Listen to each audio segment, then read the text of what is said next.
Bueno, tú estabas hablando de la Cámara de Cuentas. Amigos, ¿vieron lo de Perú? En Perú ya establecieron con las auditorías a las obras realizadas por Odebrecht que hay sobrevaluaciones por más de 3.000 millones de dólares. Y aquí la Cámara de Cuentas lo que está es en subirse sus sueldos y en darse bonos navideños. Claro, lo pusieron ahí para eso. Más de 3.000 millones de dólares. Aquí, la Odebrecht, después de que la Procuraduría le firmó un acuerdo comprometiéndose a no someter nunca ante la justicia, la Odebrecht, la justicia nos ha sometido al país en un tribunal internacional reclamando 708 millones de dólares más. Y aquí no queremos averiguar las sobrevaluaciones. En Perú, más de 3.000 millones de dólares en sobrevaluaciones hasta ahora, porque le faltan obras por auditar. Pero las que ya auditaron, porque han tenido 1 año y pico para auditar. Y una auditoría no se lleva tanto tiempo. Sacaron un paquete de las que se han hecho. Aquí hay más de 3.000 millones de dólares en sobrevaluaciones. ¿Ok?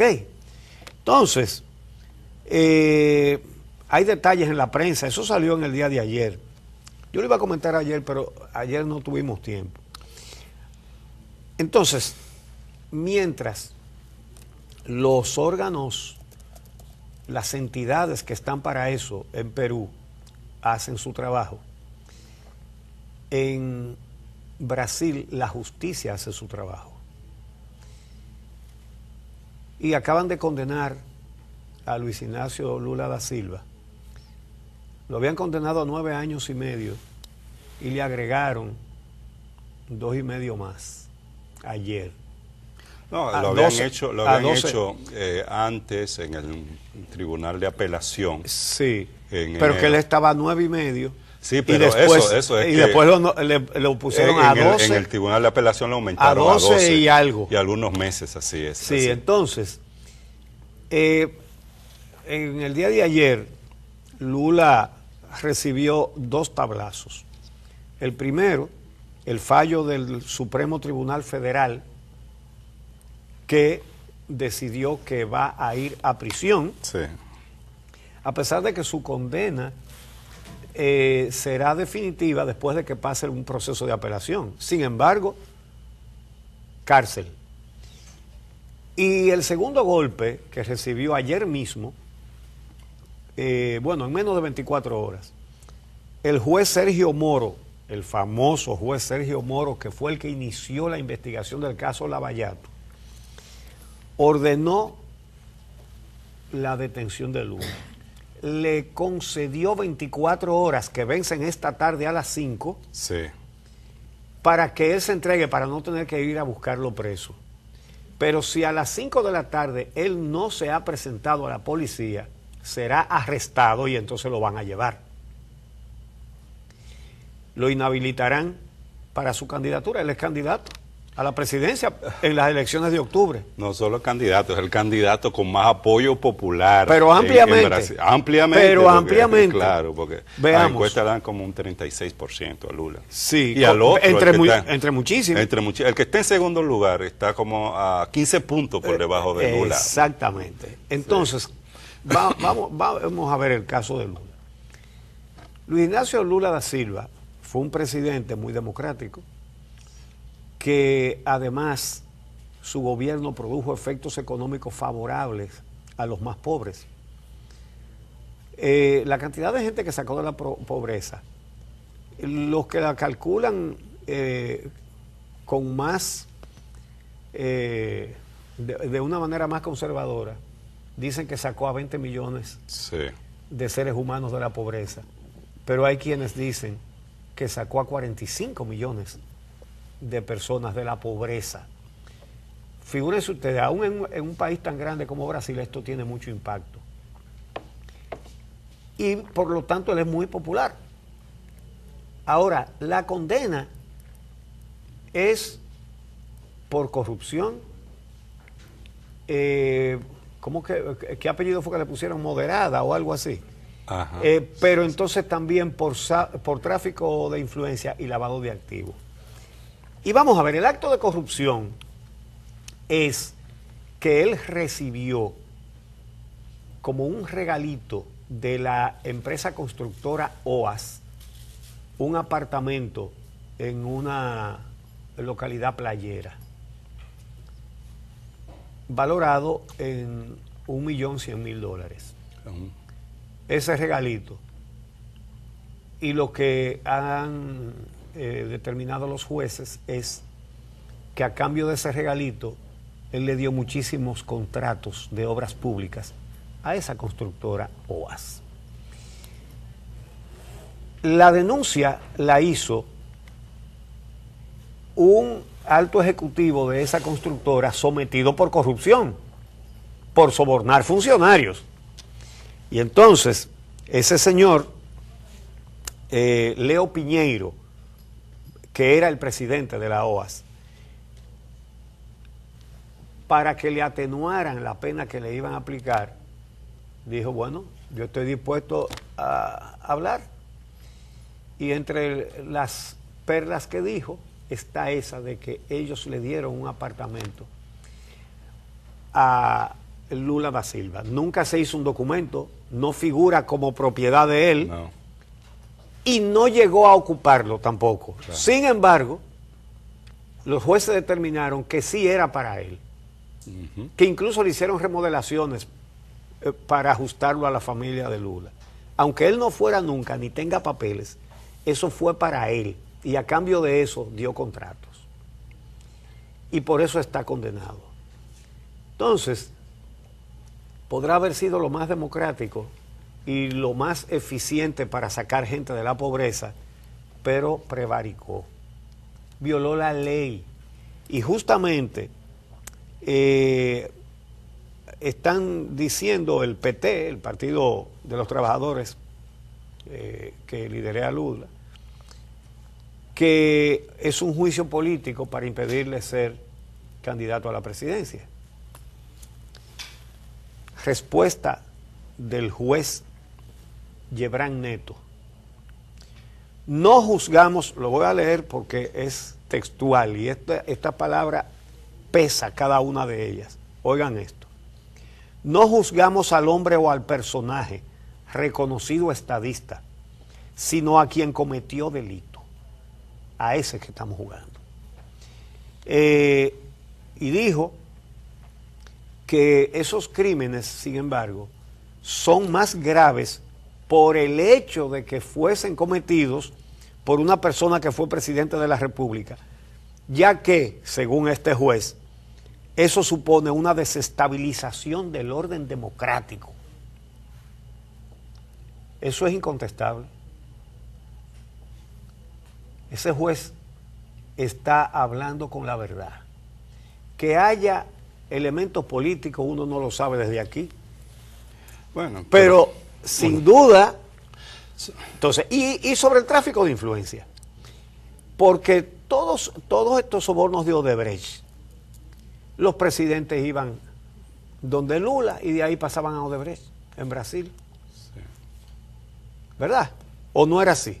Sí, fue entonces, así, una situación realmente lamentable, porque tú estás hablando no solo de un presidente que tuvo ese impacto en Brasil en términos de inclusión social y de fortalecimiento de la economía brasileña, porque recuérdate que en los gobiernos de Lula, desde el 2003 al 2010, Brasil como economía mundial comenzó a jugar un papel muy importante entre otras naciones poderosas en términos económicos en el mundo.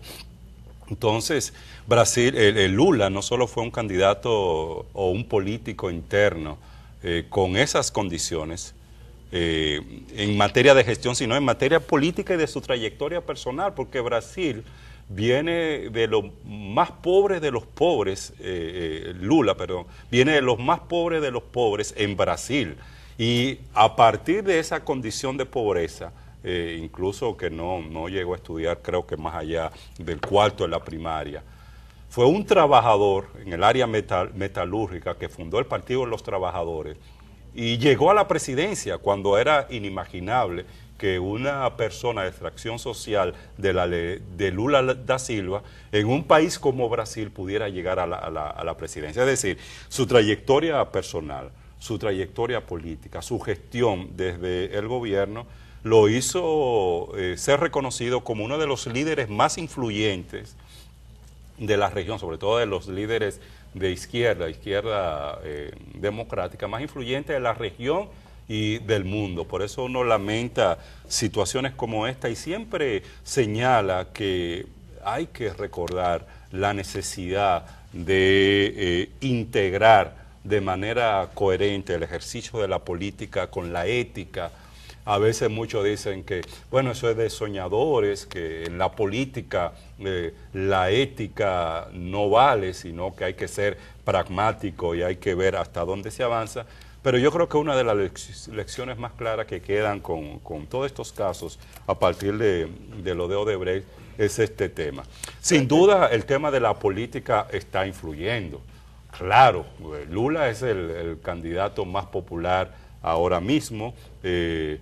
Hay cuestiones que tú dirías, bueno, pero llaman la atención, por ejemplo, el tema de la selectividad, en el sentido de que tú tienes ahí a un presidente que es Michel Temer, que tiene acusaciones serias de corrupción en Brasil y sus casos no terminan de ser conocidos o sometidos a la justicia como tiene que haber sometido a Dilma Rousseff. Se le hizo un juicio político y se le destituyó y tiene menos señalamientos y acusaciones que el actual presidente de Brasil. Y claro, llama la atención todo el tema de la celeridad con que se ha pretendido que Lula sea enviado a la cárcel. Son elementos que ponen a dudar y pueden hacer ver que hay una situación, una influencia política detrás de todo este proceso, sin que se desconozca que hay las razones como para que la justicia actúe. Pero hablando del componente político, Uchi,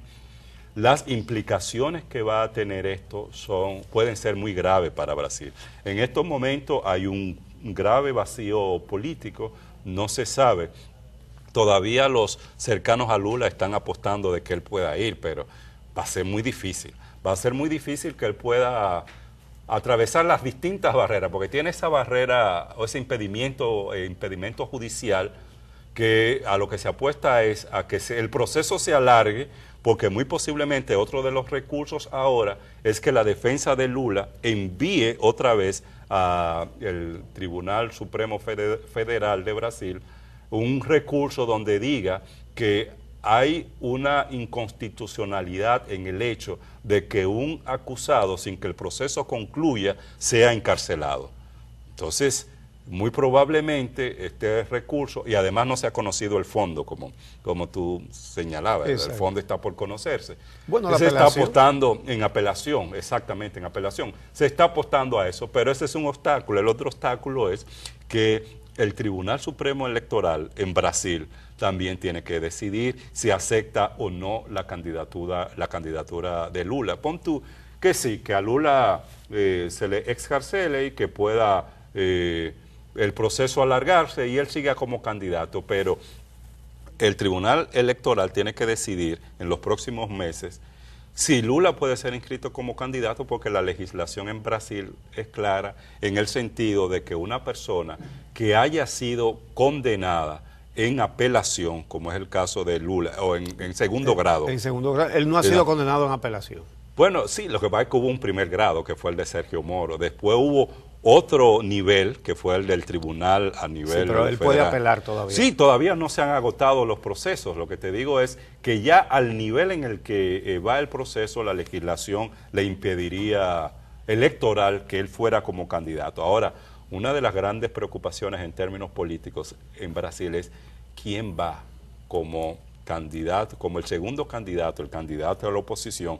Es un político que se llama Jair Bolsonaro, que le llaman el Donald Trump de Brasil, que ha apoyado abiertamente las dictaduras en Brasil, que tiene un discurso de exclusión, un discurso de defensa a que se eliminen y se maten a los delincuentes en la calle.